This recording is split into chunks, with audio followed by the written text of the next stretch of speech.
प्रणाम भगवान। योग वशिष्ठ महारामायण उत्पत्ति प्रकरण। जगत के अत्यंताभाव का प्रतिपादन, मंडप उपाख्यान का आरंभ, राजा पद्म तथा रानी लीला का परस्पर अनुराग, लीला का सरस्वती की आराधना करके वर पाना और रणभूमि में पति के मर जाने से अत्यंत व्याकुल होना।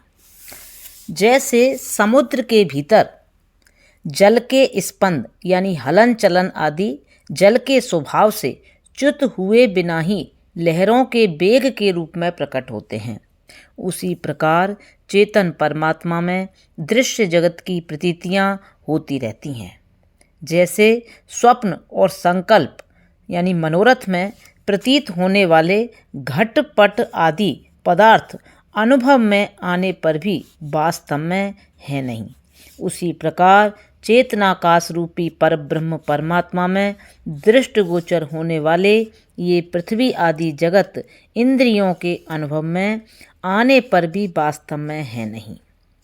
जैसे मरुभूमि सूर्य की किरणों के अंतर्गत दिखने वाले जल की नदी मृग तृष्णा में कहीं भी जल का होना संभव नहीं है, उसी प्रकार इस विज्ञान काश स्वरूप जगत में मूर्त रूप होना कदापि संभव नहीं है, जिसमें मूर्त रूप का ग्रहण नहीं होता तथा जो संकल्प कल्पित नगर के समान मिथ्या है, उस जगत में जो दृश्यता की प्रतीति होती है वह मरु मरीचिका में दृष्टिगोचर होने वाली नदी के समान भ्रांति रूप ही है।